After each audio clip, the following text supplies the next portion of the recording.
A continuación, tendremos nuestro panel Inteligencia Artificial como motor de la medicina de precisión en México. Nos acompaña la licenciada Pilar Espinosa. Pilar Espinosa es licenciada en Economía por el ITAM, con una especialización en Derecho y candidata a la maestría en Innovación en la Salud por la Universidad de Pensilvania. Tiene más de 10 años desarrollando y liderando proyectos de tecnología y datos, además de haber colaborado con empresas importantes en el ecosistema emprendedor como BP, Descifra, Clusteta, entre otras. Ha participado en aceleradoras importantes como Google Launchpad y Data Future en laboratorios de la Universidad de Nueva York. Por otro lado, ha desarrollado proyectos de tecnología para el Instituto Nacional del Emprendedor, INADEM, así como para gobiernos estatales en Puebla y Chiapas, ayudando a la inclusión digital en el país. Durante la pandemia, fundó Radiografías por México, ayudando a más de 8,000 pacientes a obtener un diagnóstico certero. Ahora, Pilar es cofundadora y CEO de Astra Algoritmos y colabora en los proyectos de alto impacto en Complexity Capital. También tenemos el gusto de presentar al doctor Diego Araiza. El doctor Araiza es médico cirujano egresado de la Universidad de Colima. Cuenta con una especialidad en cardiología y una maestría por la Universidad Nacional Autónoma de México. Realiza investigaciones en cuidados cardiovasculares agudos y síndromes coronarios agudos, así como en insuficiencia cardíaca aguda. Ha adquirido investigación internacional como médico visitante en India, Italia y Dinamarca. Es miembro del Colegio Americano de Cardiología, así como de varias sociedades médicas nacionales e internacionales, incluyendo la Sociedad Mexicana de Cardiología y la Sociedad Europea de Cardiología. El doctor Araiza actualmente forma parte del personal de la Unidad de Cuidados Intensivos Cardiovasculares en el Instituto Nacional de Cardiología Ignacio Chávez en la Ciudad de México. Quiero dar la bienvenida al ingeniero Juan Vera. Juan Vera es ingeniero industrial con más de 15 años de experiencia, creando empresas de tecnología especializadas en movilidad y comunicación digital. Fue cofundador de Sysgold, empresa proveedora de soluciones móviles corporativas, la cual se fusionó después con la brasileira Spring Mobile, expandiéndose globalmente. En 2010, cofundó Blue Messaging, empresa dedicada a resolver los problemas de comunicación mediante tecnologías de inteligencia artificial. El ingeniero Vera también es emprendedor de las aceleradoras StartX en la Universidad de Stanford y Endeavor. Con esta última fue reconocido como Emprendedor del Año en México en 2014. Actualmente es cofundador y CEO de Nimble AI, una plataforma de inteligencia artificial que automatiza la adquisición digital de pacientes y optimiza la capacidad de agendamiento operando en Estados Unidos y América Latina. Quiero también presentarles al licenciado Rafael Figueroa. Rafael Figueroa se graduó en Economía en la Universidad Federal de Santa Catarina, Brasil. Se especializó en Design Thinking por la Universidad de Berkeley. Tiene 5 años de experiencia en banca de inversión y es experto en matemáticas aplicadas a algoritmos. Además, se ha desarrollado en el campo de investigación de la inteligencia artificial, colaborando en varias startups, incluyendo The Green Society, una ONG que lleva tecnologías a las familias rurales. Actualmente, Rafael Figueroa es el CEO y cofundador de Portal Telemedicine, una startup de Brasil con una plataforma médica revolucionaria para el telediagnóstico y manejo de la salud poblacional, que ha sido elegida por la ONU como una de las 10 compañías en el mundo que aceleran la meta de desarrollo sostenible para 2030. Rafael Figueroa también es reconocido por Google Startups Accelerator como un mentor de startups. Adelante, por favor. Comencemos con el panel.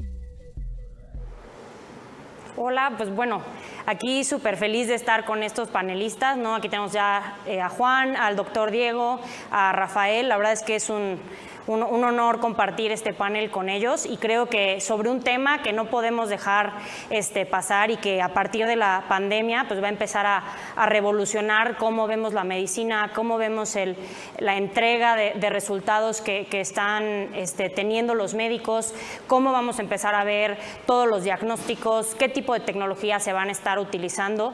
El mercado médico de tecnología e inteligencia artificial, hay estimaciones de que en los próximos 6 años va a crecer de 4.9 miles de millones de dólares a más de 40 miles de millones de dólares. Entonces es un momento crucial para entender qué es lo que está pasando en la tecnología, cómo nos vamos a adaptar, tanto como médicos, como emprendedores, como especialistas en la salud, así como pacientes, para empezar a ver este cambio en la tecnología, ¿no? A mí me gustaría empezar el panel platicando con el doctor Diego, que nos dé un poco de la perspectiva desde el lado médico. Digo, como Juan y Rafael, los dos son emprendedores en temas de salud y han sido pioneros en toda esta ola, que ahorita pues, se ve maximizada, pero han estado al pie del cañón y un poco que nos dé su opinión sobre el mercado en Latinoamérica, los doctores en México, en particular para este panel, y saber, o sea, cómo es que estamos, o sea, si estamos preparados, si no estamos preparados, tanto los pacientes como los médicos, y si hay algo que ahí pudieras complementarnos y platicarnos un poquito desde tu punto de vista. Gracias, Pilar, y gracias al equipo de FunSalud. Es un privilegio poder compartir este panel. Es una respuesta compleja. Lo primero que hay que decir sobre la adopción de estas nuevas tecnologías de inteligencia artificial, aprendizaje máquina y nuevas formas de analizar los datos en medicina es que existe una gran paradoja, que la mayoría de los recursos, la mayoría de los avances científicos, la inmensa totalidad de las personas y países que publican son posiblemente los que lo necesitan menos. Los países desarrollados de Europa, los Estados Unidos, Canadá, son los que llevan la delantera, Japón, en donde además sabemos que tienen sistemas de salud con más recursos, con mejores pronósticos y en general más acceso a recursos diagnósticos y terapéuticos. Desafortunadamente, Latinoamérica, México y varios de los países en vías de desarrollo de nuestra región geográfica hemos tenido pocos avances. Preparándome para el panel, revisé un estado del arte publicado en una importante revista de medicina cardiovascular, el Journal del Colegio Americano de Cardiología, y el número de publicaciones que se han hecho en relación de medicina en tema de inteligencia artificial o aprendizaje máquina durante los últimos años en México, al menos en el área de la cardiología, no excede las 10 en los últimos años, cuando posiblemente en algunos otros países estamos hablando de los miles, y esto nos denota la importante falta de desarrollo en este sentido. ¿Estamos listos para recibirlo? Creo que es otro reto importante. Muchos médicos simplemente no conocen, es un área de oscurantismo en la medicina. Saber que una máquina podría interpretar mejor un electrocardiograma que un cardiólogo podría parecer hasta controversial en un foro de cardiólogos con toda la experiencia del mundo, cuando hoy en día sabemos que esto es una realidad. Los sistemas de la salud no incorporan, en nuestro país al menos, en la mayoría de los escenarios, expedientes electrónicos, y esto que ya es una realidad en otros países y que es una piedra fundacional para el uso de grandes datos y de aprendizaje máquina en medicina, simplemente carece de sentido en la mayoría de los escenarios en nuestro país, particularmente la medicina privada, donde cada quien tiene lo que tiene y a veces esto no sale del papel, no alcanza a tocar ni siquiera una computadora, ya no se diga un sistema único. Y los pacientes podrían ser aún los más alejados, porque en general los biosensores, el acceso a estas técnicas de monitoreo remoto, el tener a un médico que le interese en estos temas o poder acceder a un hospital que tenga un sistema electrónico que pueda aplicar estas técnicas, se reserva para pacientes que en general tienen un mejor nivel literario, que están en la esfera económica más alta y que posiblemente sean los que menos necesitan de los grandes avances. Yo creo que cuando adoptemos estas técnicas tendremos excelentes desarrollos en acortar la importante brecha que existe entre la oferta y la demanda en nuestro país. Desafortunadamente la paradoja a nivel mundial es esta. Va a ser difícil para nosotros, pero eso no es excusa. Hay que empezar a avanzar y la verdad es que es un privilegio que ya haya iniciativas como ustedes, como FunSalud y como los que están aquí presentes, que podamos contribuir en esa dirección. Claro. Y yo creo que, bueno, aquí Juan, si nos pudieras complementar, o sea, como emprendedor, ¿tú qué retos has visto sobre estas, o sea, esto que nos menciona el doctor Diego, de estas barreras que existen? Como emprendedor, o sea, al llegar a ofrecer un servicio que está cambiando la dinámica de la salud, o sea, ¿qué retos crees que ha habido y cómo has visto tanto del lado positivo como del lado negativo esta adopción? Bueno, antes de responderte, Pilar, quisiera darte un poco de contexto de qué hacemos nosotros. Nosotros utilizamos todo el tema de AI, somos una plataforma de comunicación que automatiza todos los flujos de información entre un paciente y una práctica o una práctica y un paciente alrededor del agendamiento y de todo el servicio y del ciclo de vida del servicio médico.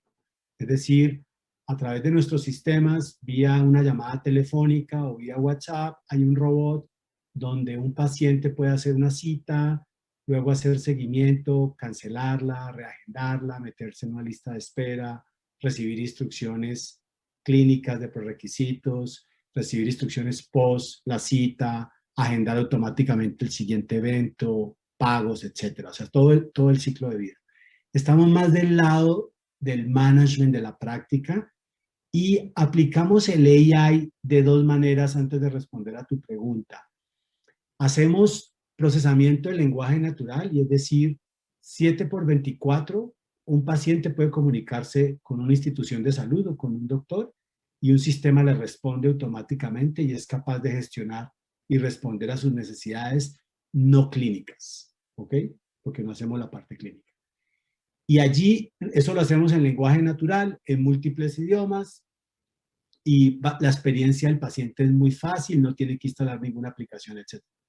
Lo segundo que hacemos es que tenemos un algoritmo que está conectado a la agenda del doctor. Y ese algoritmo tiene un propósito y es maximizar la capacidad de los servicios. El 27% de las agendas, de la capacidad instalada del sistema de salud, se desperdicia. Y se desperdicia porque los pacientes no llegan, porque cancelan al último minuto y no se alcanza a reemplazar, o porque la manera en que se ofrece no es ordenada. Y como no es ordenada, los espacios no se optimizan. Entonces, este algoritmo que hace Machine Learning lo que hace es optimizar esa capacidad. Ahora, dicho esto, contesto a tu pregunta, ¿cuáles son los principales retos? O sea, yo creo que en el caso de Latinoamérica y por supuesto de México, nosotros nuestro principal mercado es Estados Unidos, es básicamente el 75% del negocio. El resto del 25% está en Latinoamérica. Y lo que estamos viendo es que el principal reto es que, por un lado, los doctores y las prácticas médicas no tienen herramientas o no tienen una adopción de eficiencia administrativa y de procesos. Entonces, no hay herramientas alrededor del negocio.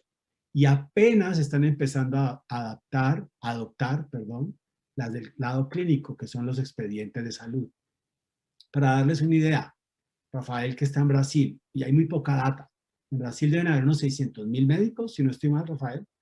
Y de esos 600,000 médicos, ustedes ven el líder del expediente clínico, uno de los líderes, como iClinic acaba de reportar que es una compañía, es un dato público, que tienen 13,000 usuarios. Y es uno de los líderes. 13,000 usuarios de 600,000. O sea, eso no es nada. Es una participación demasiado baja. Y lo mismo aplica para México, donde también las diferencias son, tenemos más o menos unos 300,000 médicos, la adopción es muy baja. Entonces, el primero es que hay una adopción de sistemas de información muy bajos. El segundo es que no tenemos estándares. Y en eso los emprendedores también somos muy responsables. O sea, si usted ve la oferta, por un lado la adopción es muy baja, pero por el otro lado, quien los ofrece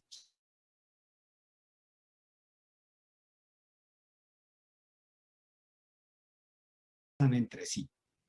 Y como los sistemas no conversan entre sí y no hay interoperabilidad, pues básicamente es imposible que un ecosistema crezca. Imagínate, yo soy un paciente, estoy en una ciudad, estoy en México, me están haciendo un tratamiento crónico, llevo 2 años de historia clínica, me mudo de ciudad, me voy de México y me voy a Monterrey, necesito que me sigan tratando allá y mi información no la puedo portar.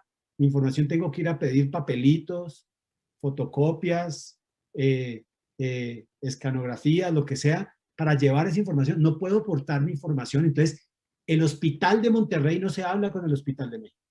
Y mucho menos el especialista que va a tratar cada uno. Entonces, creo que ese es parte del reto.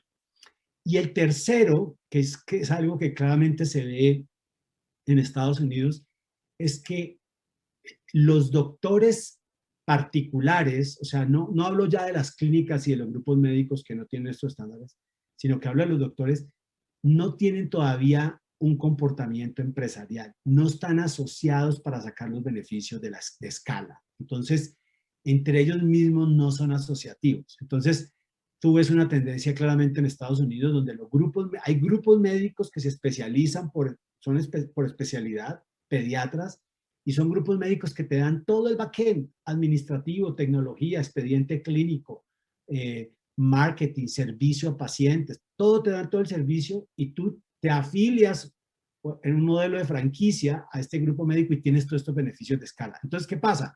Todos los esfuerzos son individuales y competir es muy difícil. Creo que esos son los 3 ejes del reto.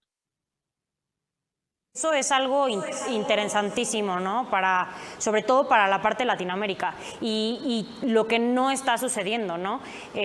A mí se me hace muy interesante justo el caso de Brasil y cómo ellos han logrado pues ir un poco más adelante en toda la parte de la tecnología, siendo un país latino.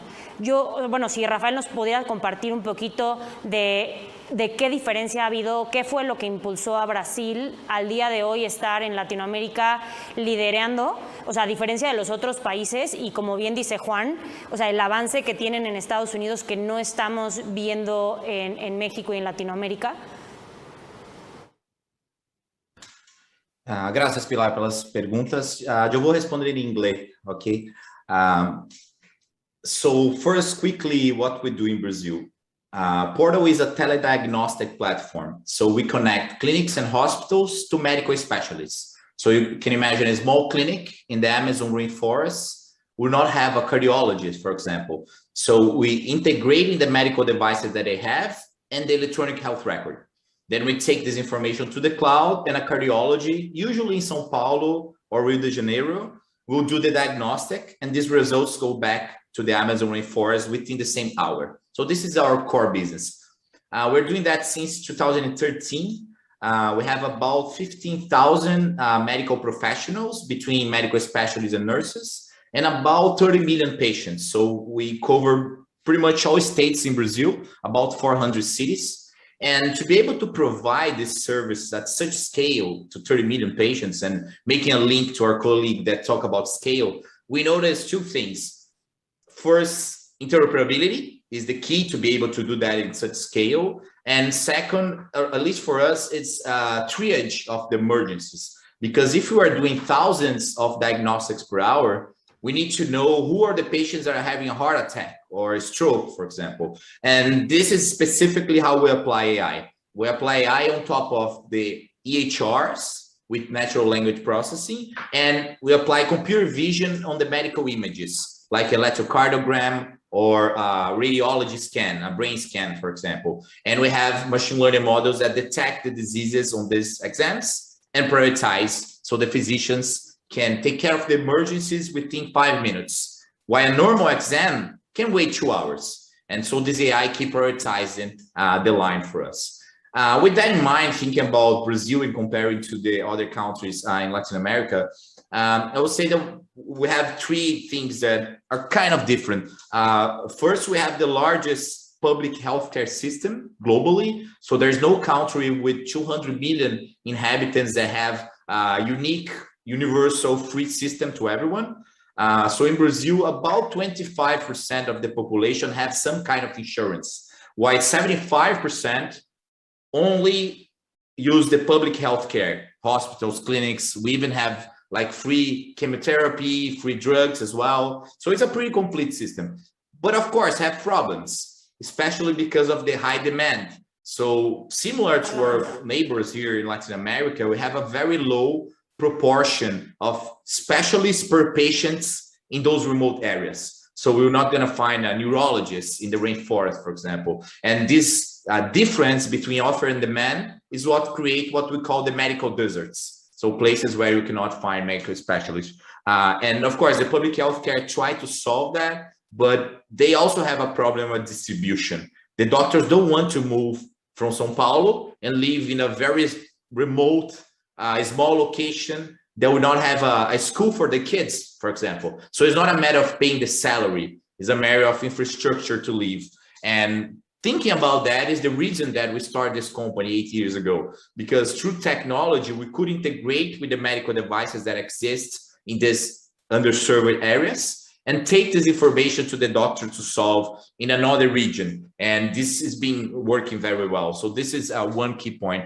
The second point, I would say that there is a strong effort in the country to create a unique healthcare history of the patient. So the famous single electronic health record for the countries. Many countries have tried this before. The only two that I know that have something similar is Israel and Estonia, which are very small countries. And so they could advance this piece easily. Estonia is the best one that we visit. They really have a unique history of the patients. And the way that we are solving that, we make partnerships, for example, with Google. They're our main partner and investors in terms of engineering and research and development. And we also have an amazing partnership with the IDB Bank, Banco Interamericano de Desenvolvimento, BID, which is very active in Mexico as well. So IDB made big loans to governments so they can modernize healthcare.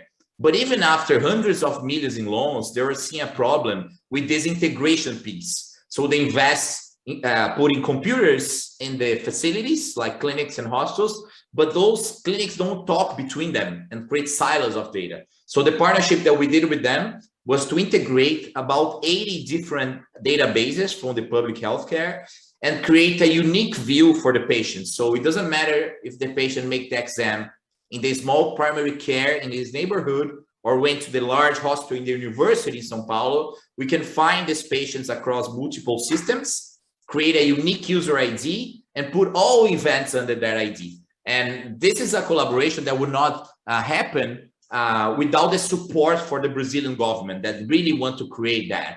And now we have a command center that the Secretary of Healthcare from São Paulo can see the lives of these millions of people and see expenses, index of diseases per region. They can see spikes of a specific disease. This was heavily used through COVID to detect pockets with higher cases. And so coming back to the original question, the fact that we have the largest public healthcare system and the fact there is proactive, like they really want to create a unique history of the patients. It's what guides even the private healthcare system as well to start to work so much interoperability. And we've been doing that for 2013 to 2021.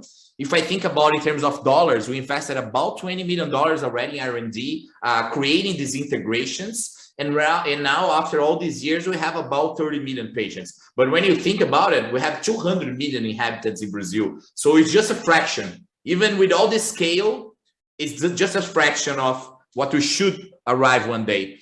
But one thing I can compare with the United States, although we do have a lot of technology, as one was mentioning, these types of silos of data still exists in the US as well, because the healthcare is still focused on the states. So pretty much each state have their own system, and sometimes doctors from one state cannot take care of patients from the other. So although we do have our problems here in Latin America, when I look at the universal healthcare system that we have in Brazil, for me, it's actually an amazing system. It's an inspiration. And we are seeing people selling their houses in the US to pay for healthcare. Why here, even with the problems that we have, you will receive your free chemotherapy. You're going to receive your free brain surgery if you need. And I see this with good eyes. There is a heavy investment in innovation, and it's happening through this huge public healthcare system that we have. Te adelantaste a la siguiente pregunta que iba a ser, que cuáles son los factores que se tuvieron que alinear para que hubiera este desempeño. Y creo que algo que dijiste muy importante es justo cómo hay una sinergia en Brasil que permite que emprendedores como tú, tanto el sistema de salud público e inclusive los pacientes puedan llegar a tener un mejor sistema, ¿no? Y realmente buscar desde los partnerships internacionales y hacerlo llegar a la última milla y al Amazonas es importantísimo. No sé, Juan, ¿tú cómo ves o sea, si quisiéramos replicar algo similar, o sea, para México u otros países en Latinoamérica, o sea, ¿qué factores crees que deberíamos estar impulsando que no estamos impulsando al día de hoy?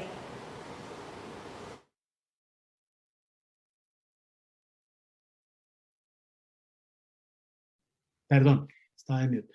Creo que lo más importante es una adopción de un estándar. O sea, Latinoamérica tiene que adoptar un estándar en general y creo que la buena noticia es que el estándar ya existe. O sea, si tú te pones a ver estándares de seguridad, ya existen como HIPAA en Estados Unidos.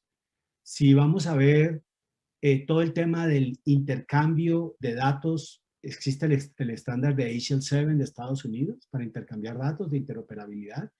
Y no quiere decir que tengamos que hacerlo igual. Yo les hago un paralelo. En los años 90, el e-commerce de los años 90 era que usted le pedía a un si yo era un proveedor, como un fabricante, como Kimberly-Clark o Procter & Gamble o Colgate, y quería recibir un pedido de Walmart, le enviaban un EDI. Un EDI era un pedido electrónico con un estándar. Y si un pequeño fabricante que hacía simplemente jabón o trapeadores o trapos, algo sencillo, quería recibir con el mismo estándar, se podía conectar al EDI. Y ese EDI también se lo inventaron en Estados Unidos. Entonces, nosotros, el primer paso creo yo que es adoptar un estándar que podría ser un subconjunto, ni siquiera tiene que ser tan sofisticado. Y para eso no necesitamos que los gobiernos nos digan qué hacer. Básicamente, las asociaciones médicas, las asociaciones civiles, las asociaciones de los emprendedores de tecnología podrían decir, oigan, todo el que quiera recibir el historial de un paciente va a ser de esta manera, que es lo que está haciendo Rafael conectando puntos de muchos lugares, ¿no? Y todo el que quiera enviar una receta médica, estamos utilizando el estándar de Estados Unidos, el XYZ. Entonces, creo que es cuestión de consenso si lo podemos hacer como iniciativa privada. Ahora, lo que sí es importante en un solo punto es la regulación, y es que la regulación le dé el derecho al paciente de exigir la información. Porque si el paciente es el rey de la cadena, y si yo como paciente tengo un derecho que la ley me protege de decirle a cualquier prestador de un servicio de salud, necesito mi información y es tu obligación entregármela, en ese momento el estándar va a fluir.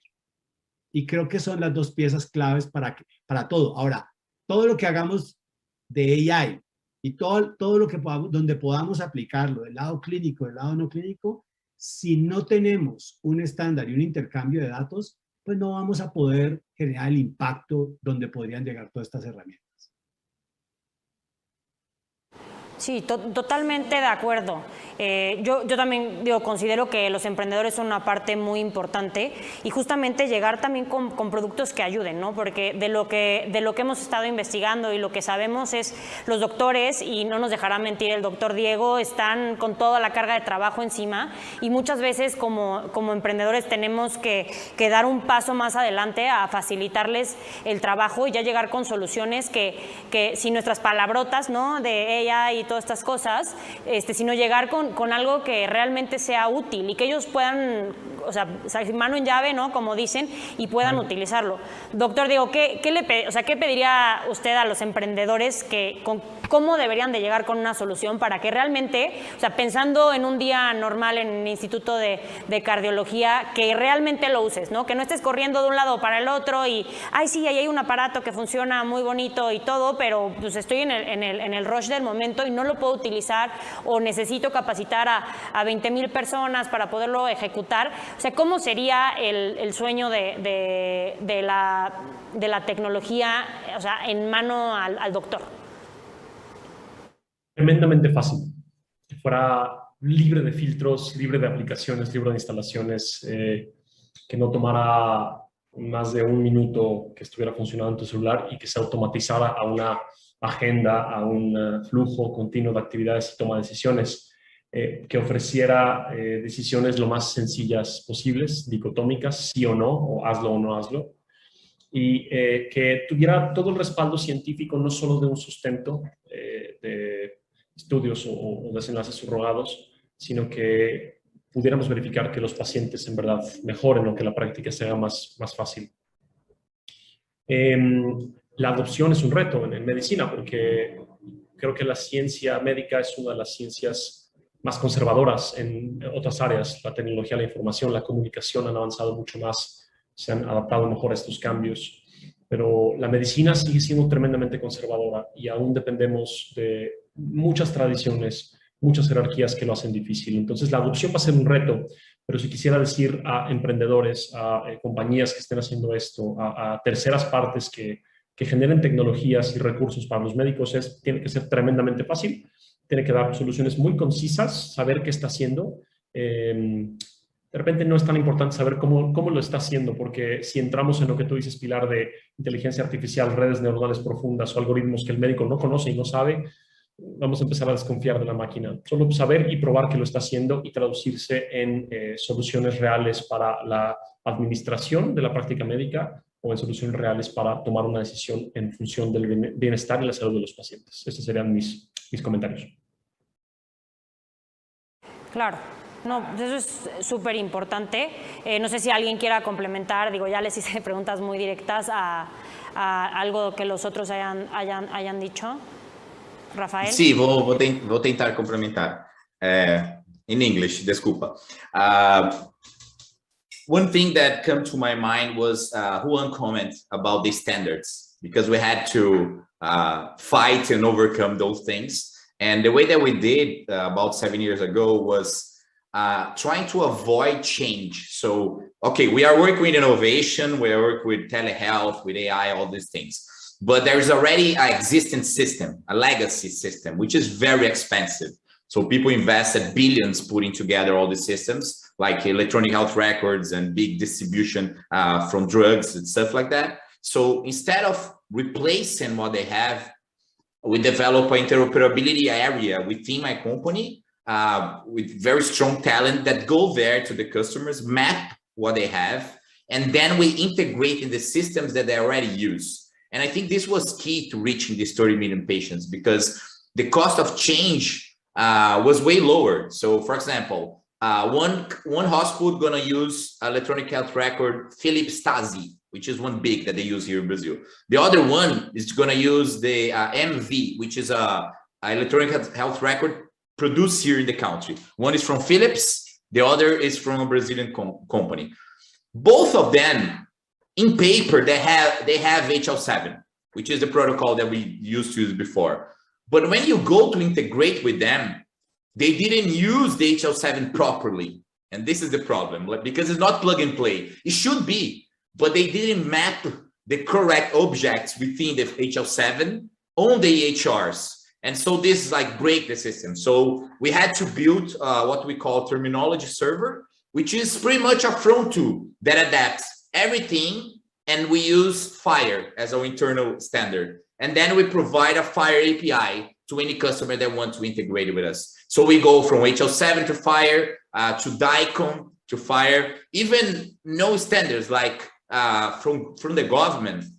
Government is way harder because they use systems that were built 20 years ago. So no HL7, no FHIR. So what we had to do is go in their databases, directly in the Oracle tables, and map those tables to FHIR. And then we provide these APIs. So other new initiatives now are consuming our API, which is, there's two advantages. First, they don't need to change anything. And second, now I became the API. So it's very hard to take me off as well. So thinking long term, there is also a kind of lock-in. It's a good lock-in because it's everything more efficient to them right now. We are actually reducing costs. And But now that everything is implemented, it's way easier for a new governmental initiative, for a new private partner to just consume this API instead of going there and integrate one by one. So this is one aspect that we as entrepreneurs, we can guide that. And with such volume, with 30 million patients, the government actually sit with us and listen today. Like, what type of standards should we go? Should we do APIs instead of FHIR? So only the fact that they're open to the conversation shows that there can exist collaboration between startups, private companies, and the government. But we as entrepreneurs, we need to guide that. This is the first point. And the second point, also related to the colleagues' comments, last year, Brazil changed two main things here. First, now telemedicine direct to the patients is allowed. So up to 2019 was only doctor to doctor. So a general physician talking to a cardiology, a general physician talk to a radiologist. Because of the pandemic, now the patients can talk to the doctors in the camera. Similar to Doctor on Demand, Teladoc, companies that are big already in the US. This was not allowed here up to next year. So they changed the law in March. And then this opened the doors to the B2C. So telemedicine direct to consumers, direct to the patients. And this changed a lot of things. And the second point is that in August last year, Brazil implemented our privacy laws. So for the first time, we've had a very robust data protection regulation. So it's very similar to the GDPR in Europe. It's pretty much a copy of GDPR, which is similar to HIPAA as well in the United States, but in a way that now the patient owns the data. So the whole protection of this privacy and the whole regulation is now built around the final user, not around the hospitals, not around the doctors or the big companies that it was before. Now the patient have a button to download everything. He can demand exclusion of the data. He can demand access to their data, even like 10 years old data. And this for us as a company is actually good because it was very hard to innovate with uncertainty, without having sure what is the legal framework that I can operate. Now we have a very strong legal framework, and it's a legal framework that empowers the patient. So if the patient has his app on his hand and click a button saying, I want my data from this private hospital, I want my data for that other public hospital, they are demand to deliver the data to him. And so for me, there is the company that is doing the interoperability. It's actually amazing that the patients are now empowered to own their own data and request this with a click.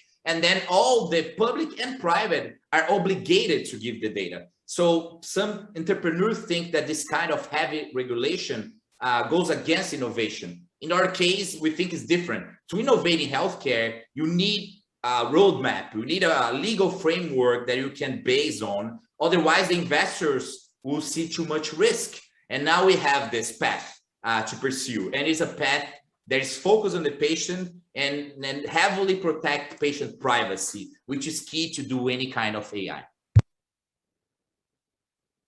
Pilar. El tema de la regulación es súper importante, ¿no? También, digo, yo sé que justamente ahorita FunSalud y la COFEPRIS están haciendo un esfuerzo muy importante para impulsar esta regulación, y también que Brasil ha sido pionero en Latinoamérica para realmente tener una regulación perfectamente estructurada. Cuando haces política comparada te das cuenta de todo el avance que tienen y cómo lo han impulsado de una manera activa, ¿no? Bueno, digo, yo creo que un poco para cerrar todo el tema, me gustaría muchísimo platicar de cuáles son, bueno, siempre tenemos como esta pregunta de si en Latinoamérica vamos a poder desarrollar la tecnología, o es un tema, y lo dijo también el doctor Diego y Juan al principio de este panel. O sea, o tenemos que ser más bien habilitadores de la tecnología que ya se está desarrollando en otros países donde hay mucho más inversión en investigación y desarrollo, y realmente enfocarnos en que esta tecnología pues se logre llegar a la última milla, que logre llegar a los médicos y, como bien decía Rafael, pues al final al paciente, ¿no? Que es lo importante, o sea, habilitar a los médicos con herramientas, pero pues que el paciente tengan una mejor atención, más rápida, más precisa, etcétera. Entonces, dejo abierta la pregunta a quien quiera contestarla de si en Latinoamérica necesitamos volvernos más bien habilitadores de tecnologías ya existentes y tropicalizarla, o podemos empezar a hacer aquí mismo tecnología. Quisiera responder yo, dar mi punto de vista, y creo que la respuesta es que nosotros mismos vamos a encontrar la mayoría de las soluciones, pero no es una respuesta absoluta. Creo que, no sé, si ves el caso de todo el tema de reconocimiento de imágenes, pues Google, Amazon IBM están haciendo cosas increíbles, pues al igual que todo el mundo, y ya tienes esos recursos, pues los puedes usar. Ahora, que los algoritmos corran bajo patologías, casos en Latinoamérica y tú los adaptes y los tropicalices, es un muy buen ejemplo, pero es una manera de adaptar tecnología. En muchos otros vamos a encontrar la misma manera de resolver nuestros propios problemas, como lo está haciendo Rafael. Yo pienso que el EHR latinoamericano va a ser muy diferente. Nosotros estamos conectados con EHRs en ambas regiones, en Latinoamérica y en Estados Unidos. El EHR en Latinoamérica no tiene nada que ver con el EHR americano. El EHR americano está diseñado para toda una burocracia y un modelo inclusive está más orientado al tema del seguro y soportar el sistema de cómo funciona el insurance business en US versus realmente el tema clínico. Entonces, seguro allí vamos a encontrar nuestras propias soluciones y las vamos a encontrar. Ahora, lo que sí es clave son dos cosas. Número uno, necesitamos inversiones de largo plazo, porque está el tema de adopción. Rafael lo mencionaba ahorita, 7 años, 20 millones de dólares. Nosotros llevamos 4 años en el mercado, ya levantamos 2 millones de dólares y ahorita vamos a levantar 5 o 7 más. O sea, ninguno de estos procesos se va a dar de la noche a la mañana. Entonces, todos los emprendimientos y las ofertas no van a encontrar un retorno a 2 años, a 3 años. Los retornos van a ser a 10 años, 8 años, 10 años. Y eso es importante que el sector, los emprendedores lo entendamos y que por supuesto los inversionistas estén dispuestos porque el mercado está virgen. Ahí está la oportunidad. La penetración de EHRs en Latinoamérica es totalmente baja. La penetración de adopción de herramientas de adopción de adquisición de paciente digital son casi que nulas. El tema de adopción de AI en imágenes también es muy bajo. Entonces, ahí está la oportunidad. Y creo que eso se va a dar. Ahora, el otro lado, lo que mencionaba Diego, y creo que lo mencionaba también Rafael, y está el tema de adopción. Lo que va a realmente impulsar la adopción no es que cambiemos o hagamos cosas muy fáciles para los doctores. Eso es obligatorio, eso tenemos que hacerlo, es lo mínimo, ¿sí? Pero ellos no van a adoptar por eso. La única manera que van a adoptar es lo que está sucediendo en Brasil. Y es, yo como paciente ya tengo el derecho a exigir mi data. Y como yo te puedo exigir mi data y la quiero en mi teléfono móvil y ya estamos corriendo, está un modelo de todo lo que volviéndose la consumerización del paciente, este paciente que después del COVID ya es más digital que nunca, que quiere hacer en línea, que se quiere autoagendar, que quiere él mismo administrar sus herramientas, que quiere hundir un botón y que su data baje y que luego quiere hundir otro botón y pasárselo a un doctor nuevo porque ya no le gustó el que tiene. Esa influencia y ese poder del consumidor es lo que va a hacer que la adopción se dispare. Y eso ya está sucediendo. Y solo para darte una idea. En el tema, nosotros antes del COVID y después del COVID. Antes del COVID, nosotros teníamos un indicador en qué porcentaje, como estamos automatizando toda la comunicación del paciente, qué porcentaje de las comunicaciones se hacían fuera de horario. Es decir, cuando no existía la secretaria. Y eso estaba aproximadamente en 15, 18%. Después del COVID, las citas, las cancelaciones, las comunicaciones, el autoagendamiento del paciente sucede 30%. El 30% lo está haciendo es cuando ellos quieren, no cuando el doctor puede atenderlo con un asistente o con una secretaria. Y así muchas cosas van a empezar a cambiar. Lo mismo está con el tema de adopción de telemedicina, donde creo que Brasil también es un referente importantísimo. Pues el porcentaje de adopción, un consumidor que ya entendió que para ciertos tratamientos no tiene que desplazarse 1 hora en una metrópoli como Ciudad de México o como Sao Paulo y que simplemente pueda autoagendarse en el momento en que él puede y conectarse, no va a regresar excepto que sea absolutamente necesario. Y esa decisión no la toma el doctor, la decisión la va a tomar el paciente. Entonces, ¿qué van a hacer? ¿Qué va a hacer el doctor? Tienen que adoptar herramientas de telemedicina, tienen que adoptar herramientas de EHRs, tienen que adoptar herramientas de AI para reconocimiento de imágenes, etcétera, etcétera. Digo, totalmente de acuerdo, y creo que lo que mencionas sobre el financiamiento, digo, siento que sería para otro panel que se pueda alargar un ratito, pero es muy cierto, ¿no? Al final todo el tema de salud es un long-term commitment, ¿no? Tanto para los, o sea, para los gobiernos o para los inversionistas como para los emprendedores, o sea, y entender que pues al final es un, o sea, la salud hay que meterle pues con deep pockets, ¿no? Como dirían. Y por otro lado, el doctor Diego, no sé si nos pudieras ya para cerrar el panel, o sea, platicarnos un poquito, o sea, digo, yo sé que tú has estado también en el mundo trabajando con otros sistemas de salud, etcétera, si has visto alguna diferencia y si crees, o sea, de todo lo que hemos platicado, o sea, si ves factible que una nueva generación de doctores como tú lo eres, lo empiecen a adaptar y se empiece a hacer este cambio que yo lo veo muy multidimensional, ¿no? No depende del gobierno, no depende del emprendimiento ni del financiamiento, sino depende un poco de todos y foros como estos y el esfuerzo que hace la FunSalud como un think tank que es, o sea, y poder ser como la sinergia entre todos estos actores, o sea, hace que vayamos avanzando. Entonces, Diego, te paso la palabra. Yo creo que estamos en un momento muy interesante y muy propicio por todo lo que ha sucedido en la pandemia de COVID-19 en los últimos meses. Yo me considero a mí mismo alguien nacido en la época digital. Yo tengo memoria de Internet desde ser muy chico y quiero adoptar estas tecnologías activamente porque creo firmemente en que van a mejorar nuestra práctica como sistema de la salud y mi práctica como médico en el tema privado, pues con mis pacientes privados. Y estamos en un momento muy propicio. Hicimos un avance tremendo desde que COVID-19 disminuyó la capacidad del sistema de la salud y no solamente la disminuyó, sino que incrementó la demanda. Entonces, de pronto nos enfrentamos a que el año pasado los hospitales estaban vacíos y la necesidad de médicos era tremenda para 1000 cosas. No te digo solo COVID-19, sino no puedo ir con mi médico, mi presión arterial está descontrolada, necesito un médico que me pueda ver a distancia. Y la telemedicina dentro de estas nuevas tecnologías creció muchísimo. Todos nos empezamos a acostumbrar, nos abrimos a esta nueva idea y nos abrimos a fuerza, aunque no quisiéramos, por las necesidades, a recibir un paciente en tu computadora mientras viajas a otra ciudad y el paciente está en otro aeropuerto y haces una nueva consulta, 95% tan efectiva en la mayoría de los casos que una consulta tradicional. Yo creo que estamos en un momento muy propicio. Esto va a mejorar la práctica de los médicos, la atención de los pacientes completamente, la hace más eficaz.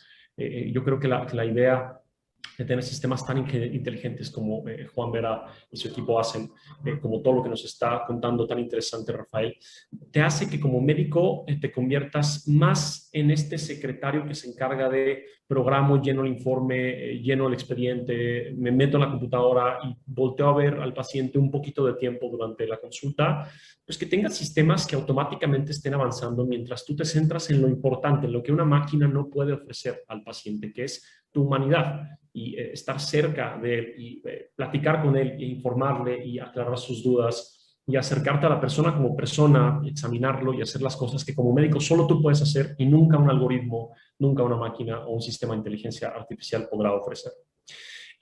La esperanza está en los jóvenes, sin duda, y aún los jóvenes seguimos siendo un reto, pero yo creo que este momento propicio nos dará pauta a que adoptemos sistemas de autoagenda, de mejor administración de nuestras consultas, que empecemos a leer críticamente los artículos que se publican. Y no solo eso, Pilar, sino que empecemos a hacer investigación prospectiva que trate de solucionar a los problemas que vemos frecuentemente en Latinoamérica, que son diferentes a los que podrían ver en otros países en vías, no tanto en vías de desarrollo, sino ya desarrollados. Yo creo que esto es crítico, si bien podríamos adoptar lo que hacen otras iniciativas, Google, por ejemplo, o lo que nos decía Juan sobre reconocimiento de imágenes o otras empresas, creo que es importantísimo que existan grupos de investigación que busquen activamente adaptar esas tecnologías para contestar a nuestras preguntas en nuestros pacientes, que posiblemente sean los más vulnerables y que sean sistemáticamente ignorados de los grandes estudios y las iniciativas que veamos en otras partes del mundo. Esto es esencial. Y creo que tenemos que trabajar para hacerlo, como ya la FunSalud, tú eres parte de esto y algunas personas estamos haciendo en nuestro país. Sí, claro. Yo creo de verdad que estamos en un momento, digo, ahí Rafael y Juan se adelantaron un ratito antes, lo vieron, fueron más visionarios, pero estamos en un momento en el que ya todos están volteando a ver a la salud y realmente la importancia que tiene tener un sistema de salud que funcione, que se pueda abastecer y la importancia de la tecnología para realmente poder hacer llegar la salud a muchas más personas, ¿no? Si un doctor se tenía que trasladar a 2 hospitales en un día, o sea, ahorita lo puede hacer todo desde una llamada de Zoom y ya existe esta confianza y tanto la parte de los médicos, como dice Diego, tuvo que ser a fuerza, pero pues ya estamos empezándonos a integrar y a sentir que esto pues es algo que puede ir avanzando con mayor agilidad y ya estamos también nosotros pues adaptados. Ya nada más para cerrar, que ya nos quedan pocos minutitos, me gustaría si así hipotéticamente pudiéramos cambiar algo del sistema, bueno, no del sistema de salud, pero de la salud en Latinoamérica, ¿cuáles creen que serían los 3 puntos clave que deberíamos de estar en los siguientes 10 años volteando a ver? Rafael. That's a deep question. Let me think. Three points. Okay. So first point that come to mind, I think, more collaboration between Latin America countries. So similar as we have treaties for commerce. So for example, we have NAFTA and we have Mercosur here and the treaties for European Union. I think eventually we should have healthcare treaties in general. And I've been talking with, for example, WHO, World Health Organization, even World Trade Organization invited us to go to Geneva and talk with them about future of healthcare. And it's good that these big organizations are listening. They are listening to the entrepreneurs. And I would say like creating a form of treaty that the South America as a whole could collaborate. I think it's something that will advance a lot the ecosystem here. A second point is something that already happened a lot in Brazil, but when I visit Chile, I visit Mexico, I saw that it can advance. It's something that really help us. It's research and development grants. I don't know the exact translation to Spanish, but it's a inversión como una subvención and una doación. It's a grant given by the Ministry of Science, by research foundations, and these types of grants enhance innovation. So for example, the last grant that we received was around 6 million reais, about 2 million, $1.5 million to apply our AI that detect cancer, to specialize that AI and detect COVID and X-ray. So it's very specific projects. I already have the database. We already know the problem. And so we raised this grant. It was from the Ministry of Science here in Brazil, a federal Ministry of Science.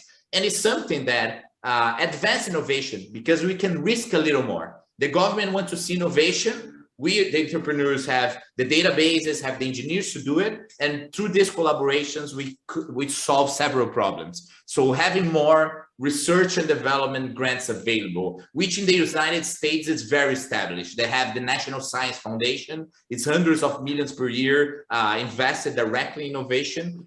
We here at Portal, we already raised 25 grants in these 8 years of operation. And this helped a lot to develop algorithms and risk a little more. And I would say the third issue that we can improve, we need some kind of framework to hiring AI. So similar to what we have now, our privacy laws that take care of the patients, we need some kind of either regulation, and if not a regulation, at least a guideline, a guide of best practice of working with AI in healthcare. Because what I'm seeing is that both the governments and the private groups don't know how to hire AI. They don't know what questions to make. Like the only thing that they ask is, are you following the law? Yes, we are. But this is the minimum. You really need to ask questions such as, does your algorithm work for white, black, indigenous people, Japanese people? Does your algorithm generalize to underserved populations? Because one thing is to train a machine learning model in the Stanford Hospital in California. And then you try to apply this algorithm in the Brazilian population. That is very diverse. It's not going to work. And this type of question now we need to ask, because otherwise these algorithms gonna have bias. They're gonna really be racist. They're not gonna work well for Black people as they work for white people, because the algorithms are being trained in the top hospitals in the globe, which only have white people pretty much. 95% of the people that go in Stanford Hospital are white.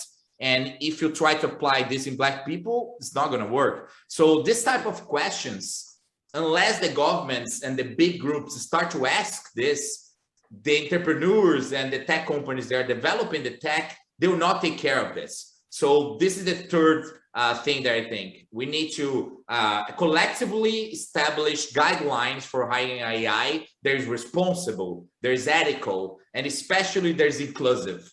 There's not excluding part of the population because the data set did not represent them. And then we're gonna just keep excluding these people. And this type of solution, health techs, telemedicine, is coming to include more people, to go to the rainforest, include these people. And so the AI need to follow that, and we need to start to ask those type of questions.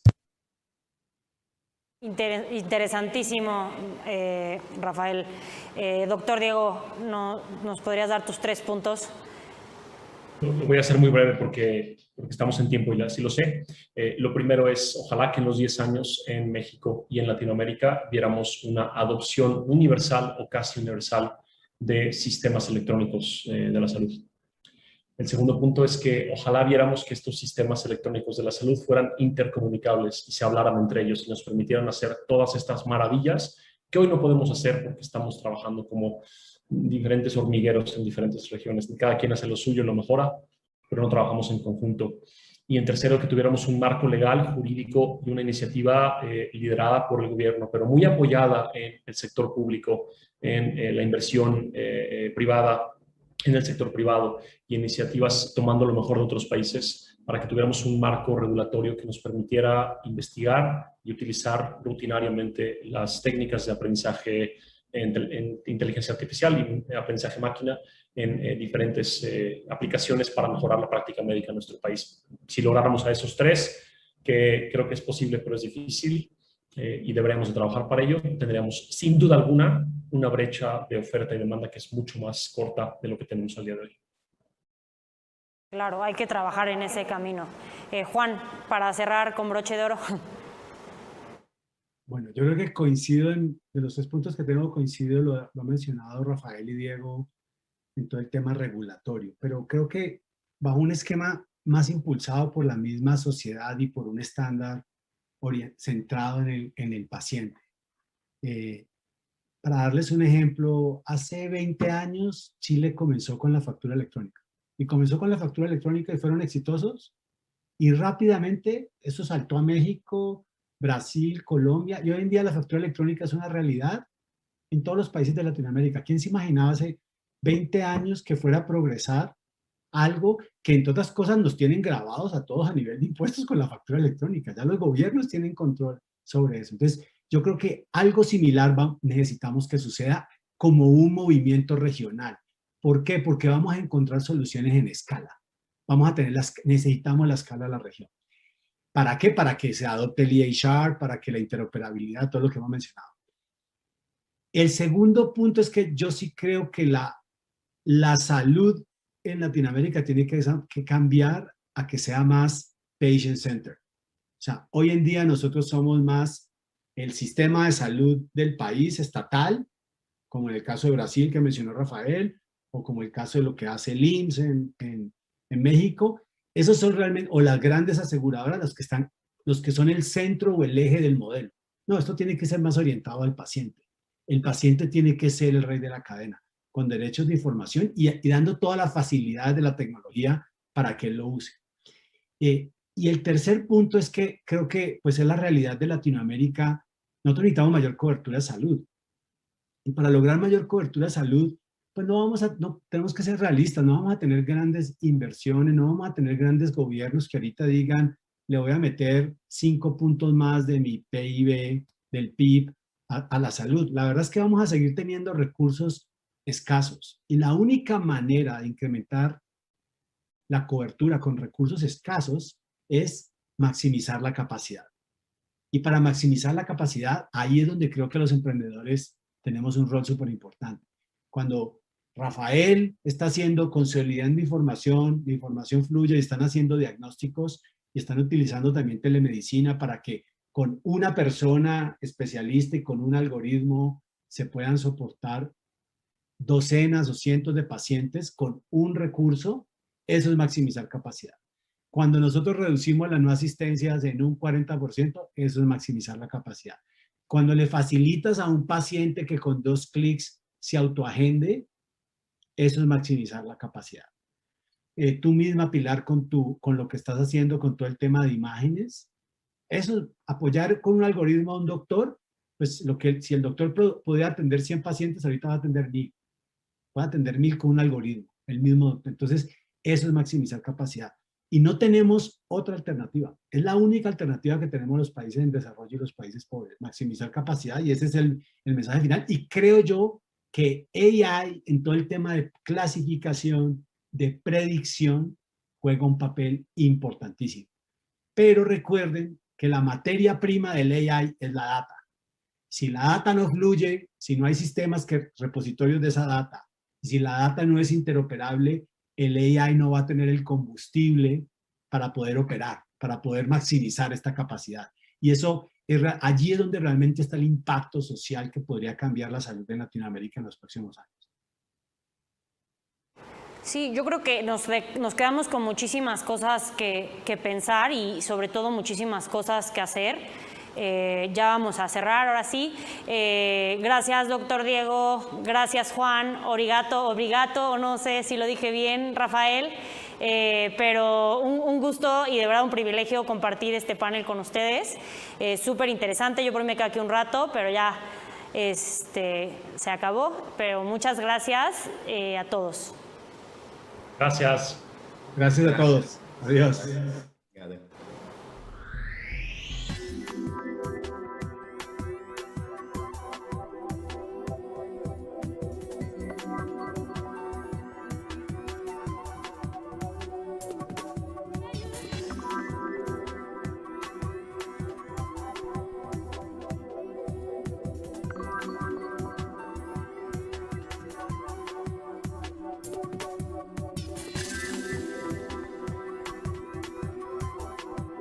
Quiero aprovechar esta oportunidad para agradecer el apoyo a nuestro patrocinador Novartis.